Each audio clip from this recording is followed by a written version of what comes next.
존경하고 사랑하는 우리 구독자 여러분 반갑습니다. 여러분의 깐돌이 오빠 천만입니다.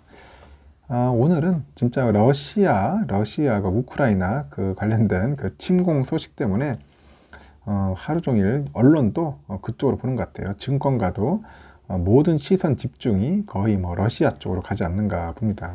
과연 러시아가 어떤 행동을 하고 있는지, 어떻게 지금 전쟁 준비를 하고 있는지, 뭐 공격을 하는지, 하여튼 시시각각 올라오는 그 소식을 통해서 이제 반응을 보이는 것 같아요. 하여튼 지금 상황은 상당히 안 좋아요. 지금 글로벌 금융시장 자체가 패닉이야, 패닉이라고 해도 뭐 과언이 아닐 정도로 좀 많이 빠지고 있습니다. 공포에 휩싸였어. 공포 진짜 오랜만에 들어보네요. 공포. 전에 이제 2년 전이죠. 2년 전에 그 코로나 때문에 그때 공포 3월 19일 기억나네. 이때 공포감이 단지 쩔었는데 다시 또 한번 공포가 오는 것 같습니다. 근데 코로나의 공포에 비하면은 뭐 아무것도 아닌데 그래도 세계 금융시장이 좀 흔들리니까 사람들이 거기도 겁에 찔려 있는 겁니다.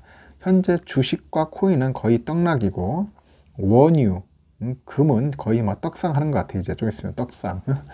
반대로 움직이는 겁니다. 지금 보니까. 공포에 휩싸였죠. 투자자들이. 공포.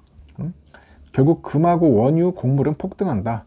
그렇게 좀 곡물 이렇게 별로 찬밥이었는데 이제 곡물 값이 이제 폭등하는 거야. 이제 주식 가상화폐 아주 떡락하고 있고 환율도 오늘 보니까 1,200원 돌파를 했습니다. 하여튼 푸틴이 그 우크라이나죠. 그 돈바스 지역에다 특별 군사행동 들어갈 것이라고 이제 선언을 해버리니까 결국 그렇게 된 거예요. 지금 보니까 러시아군이 육군, 공군을 중심으로 해가지고 뭐 전략 거점을 일제히 공격했다 뭐 그렇게 하는데 러시아 공군도 우크라이나의 뭐 제공권을 장악했고 뭐 수도 키예프뿐만 아니라 벨라루스하고 크림반도 방향에서도 뭐 러시아군이 뭐 침공에 들어갔다. 그런 이야기들이 들리긴 들려요. 근데 아직까지 뭐 구체적인 그런 내용들은 들리진 않은 것 같습니다. 바이든 대통령도 지금 서방의 정상들하고 일제히 러시아 침공은 국제법 위반으로 규정을 하는데 그래가지고 고강도 제재에 나설 것이라고 강조를 해요. 근데 제가 볼 때는 그렇게 강력한 제재도 아닌 것 같아. 그냥 살짝 얘기만 하는 그런 수준인 것 같아요. 결국은 이제 푸틴이 이제 콧방귀 낀다는 거죠. 결국은. 내가 볼 때는 벌써 전쟁을 이제 준비 중이려고 나름대로 준비를 했던 것 같아요. 푸틴도 어느 정도 준비를 했는데 제재에 대한 준비를 했겠죠. 기초 체력을 쌓은 것 같아요. 하지만 전면전까지는 서로 부담스러울 겁니다. 어떻게 해서든지 빨리 끝내고 서로 이제 합의하는 쪽으로 이제 가지 않겠나 생각이 듭니다. 전쟁 오래 해봐야 뭐 러시아도 좋을 거 없고 뭐 우크라이나도 좋을 거 없겠죠. 결국은 주위에 있는 국가들만 좋은 걸 만드는 거지 뭐. 전쟁 나면은 항상 그 주위에 있는 국가들이 항상 이득을 보지 않겠습니까? 또 미국 같은 입장에서도 자꾸 부추기면서 이제 명분을 세워가지고 이제 또 전쟁에 참여하려고 또 그런 식으로 하겠죠. 하여튼 지금 그 우크라이나 침공이 이제 현실화됐다 해가지고 이제 그 충격이 이제 결국 투자자들한테 가요. 투자들이 심리가 이제 얼어붙는 겁니다. 그 당분간 뭐 한 달 정도는 갈 것 같아요. 한 달 정도는 상당히 좀 좋지 않겠다 생각이 듭니다. 그래서 여러분들 너무 많이 투자하려고 하지 마세요. 갑자기 막 이런 때 막 많이 떨어졌다 해가지고 이때가 기회다 생각해가지고 들어가지 마시고 좀 더 한번 차분하게 관망을 하면서 들어가야 합니다. 몰빵 투자는 좀 금물이고 만약에 정하고 싶으면은 분할 매수 들어가야겠죠. 떨어질 때마다 조금씩 들어가야 돼요. 특히 뭐 오늘같이 뭐 3%씩 빠지니까 정신이 없죠. 코스닥 3% 이상 빠지니까 조금씩 분할 매수하고 삼성전자도 오늘 많이 빠졌죠. 그래도 한 2% 빠졌으면은 많이 빠진 건데 전쟁 안 나도 뭐 2% 3% 빠졌는데 뭐 웃기잖아요. 삼성전자는 전쟁이 안 났어도 전에 2% 3% 빠졌어요. 빠질 때는 빠지고 또 오를 때는 오릅니다. 그래도 덜 영향을 받는 것 같아요. 덜 받기 때문에 사람들이 또 이왕이면은 좀 기초 체력이 좋은 종목들, 근본이 좋은 종목들을 이제 선택해서 투자를 하겠죠. 쌀 때 매수해야 한다. 그때가 기회다. 생각을 하는 것 같아요. 하지만 우리의 계좌는 살살살 녹아 흘러갑니다. 녹아 내려가요. 아이스크림 녹듯이 살살살 녹아 내려가고 있습니다. 이분도 마찬가지네. 보니까 수천만 원 손실 보고 있는데 주식 자산을 보니까 결국 일선도 안 잡히고 멘붕 상태네요. 그럴 겁니다. 지금 뭐 이분 뿐이겠어. 대부분 다 그래요. 지금 뭐 수천만 원보다 수억도 있어요. 지금 수억도 있는데 단지 그냥 평가 손실만 보일 뿐이지 나의 그 계좌에 있는 그 주식 수량은 그대로 있습니다. 수량은 변동이 없다. 가치만 변할 뿐이야. 평가 가치만.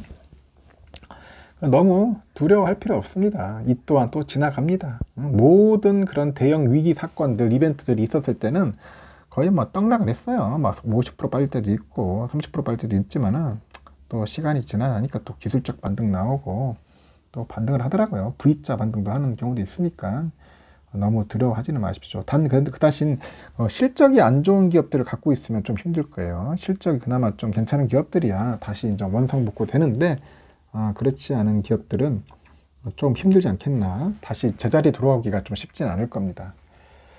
그렇다 해서 지금 뭐 마이너스 손실인데 이걸 또 손절하기가 상당히 힘들어. 마음적으로 심적으로 손절을 해버리면은 사람이 또 위축이 됩니다. 그리고 또 관심을 떠나죠. 근데 갑자기 또 주가가 또 올라버리면은 상당히 괴로워하더라고요. 그래서 지금 여러분들이 가장 좋은 방법이 뭐냐, 그냥 차라리 그냥 어플을 지워버린다. 증권 어플을 지워버리고 쳐다보지 않는 분들이 있더라고요. 그것도 자기 멘탈 관리에는 도움이 될 것 같아요. 차라리 안 보면은 그나마 나아요. 그냥 본업에 충실하고 소식이 어떻게 흘러가는 건가만 참고하는 게 낫지 않겠나 하는 생각도 합니다. 자꾸 쳐다보면은 사람 스스로가 괴롭습니다. 괴로워요. 괴롭다. 자꾸 파란 계좌 보고 금액이 자꾸 이제 마이너스 되는 계좌 보면 힘듭니다. 힘들어요. 하여튼 여러 가지 면에서 우리는 이제 멘탈을 어떻게 하면 잘 유지할 수 있을까만 하세요. 멘탈 유지를 잘하면 좋습니다. 어차피 떨어지는 그 낙엽이에요. 낙엽. 지금 뭐 삼성만 그뿐이겠어요. 다른 종목들 보세요. 뭐 5%, 6%씩 빠지는 것은 뭐 기본 아니겠습니까? 그래서 어떤 분들은 미리 뭐 매도하신 분도 꽤 있을 겁니다. 매도하신 분도 있고 차라리 이제 피하자, 소나기 피하자고 그냥 그런 분도 있습니다. 뭐 자기가 판단해서 가는 거니까. 아니다. 지금 떨어지면은 이때가 기회다 생각해가지고 지금 들어오신 분도 꽤 많더라고. 그래서 오늘 요즘 보니까 개미들이 좀 많이 샀어요. 지금 이 기회다 생각하고 전쟁도 기회다. 전쟁 좀 뭐 어차피 뭐 저기 오래갈 전쟁도 아닐 것 같고 또 단기전으로 끝나면은 또 올라갈 수 있으니까 좀 많이 충격받고 떨어질 때 부지런히 매수해야겠다 해가지고 줍줍하는 분들도 의외로 많다는 겁니다. 의외로 많다. 그리고 또 보니까 러시아도 이전 그 우크라이나를 공격을 할 때 민간 시설은 거의 안 건드릴 것 같아요. 거의 군사 시설 위주로만 타격을 갈 것 같습니다. 군사 시설 위주로 타격을 해가지고 최대한 민간인 피해는 없애겠지만 민간인까지 피해보면은 러시아는 결국은 전쟁의 명분이 없어져. 푸틴이 상당히 지금 아주 고도화로 아주 정밀하게 그렇게 끌어가려고 하는 것 같은데 과연 그게 될지도 한번 궁금합니다. 여러 가지 면에서 이 전쟁의 판이 어떻게 흘러갈지를 한번 봐야 돼요. 하여튼 핵만 있었으면 이렇게까지 지금 말 그대로 러시아한테 당하지 않을 텐데 그렇게 잘 나가던 우크라이나였는데 예전에 핵보유국 3위였어. 3위. 3위였던 나라가 미국의 꼬임에 넘어가가지고 핵을 없애버렸더니 적골 나는 겁니다. 결국은 박살 나는 겁니다. 참 그래서 북한의 김정은이 보세요. 절대로 핵 포기 안 하지 않습니까? 그 핵을 있음으로써 저렇게 생존하는 거야. 자주국방, 우리나라의 그 국방력은 결국은 뭐냐? 이게 핵인 것 같습니다. 핵. 우리가 다들 핵이하면 굉장히 무서워하고 두려워하고 하지만은 핵을 어떻게 쓰느냐에 따라 다른 것 같아요. 선하게 쓰느냐, 악하게 쓰느냐. 거기에 따라서 완전 이제 인류의 운명이 바뀔 수가 있겠죠. 바뀔 수가 있는데 또 좋게 쓰면은 좋겠죠. 지금 뭐 핵시설이라기보다 원자력 그런 발전소가 예전에 그렇게 많던 독일도 지금 원자력 발전소가 없다 보니까 결국은 이제 러시아나 이런 쪽에 의존할 수밖에 없어. 에너지를 가스 같은 거를 결국은 이제 러시아가 그걸 가지고 이용하는 거야. 가스 다 끊어버리면은 결국은 또 유럽은 또 들썩들썩 하겠죠. 하여튼 상당히 참 이상하게 흘러갑니다. 빨리 전쟁 소식이 끝났으면 좋겠어요. 이렇게 좀 계좌가 녹아내리는 분들이 많으니까. 이분뿐이 아니야. 저도 똑같아요. 다 좀 계좌가 녹아내려가고 있어요. 하지만은 그렇다고 해서 너무 슬퍼할 건 아닌 것 같고 어차피 시간이 지나가면은 또 흘러갈 거니까 또 정 위치로 갈 거니까 그때까지 한번 이 꽉 물고 한번 버텨보자고요. 버텨봅시다. 정 힘들면 어쩔 수 없겠죠. 하지만 뭐 손절하는 분도 있겠지만은 그거는 본인들이 잘 판단을 하셔야 합니다. 본인들이 잘 판단하십시오. 잘 판단하시고 지금 상황에서는 뭐 어떻게 특별한 뾰족한 방법이 없어요. 평정하겠습니다. 뾰족한 방법이 없고 그냥 저는 그렇습니다. 저는 이런 때 저는 조금씩 또 모을 겁니다. 좀 더 떨어지면은 그냥 조금이라도 소량이라도 주워 담으려고 해요. 지금 ETF도 저렴한 게 많더라고요. ETF도 그렇고 삼성도 그렇고 뭐 저렴한 거 있으면 한 주라도 하나씩 주워 담아보려고 할 겁니다. 근데 여러분들은 어떻게 행동할지 모르겠어요. 좋은 생각, 좋은 아이디어 있으면, 좋은 경험담 있으면 나중에 댓글로도 부탁드리겠습니다. 하여튼 지금 평가 손실이 좀 있다는 분들 힘내십시오. 힘내시면은 반드시 좋은 날이 오리라 저는 믿어 의심치 않아요. 같이 한번 힘내보자고요.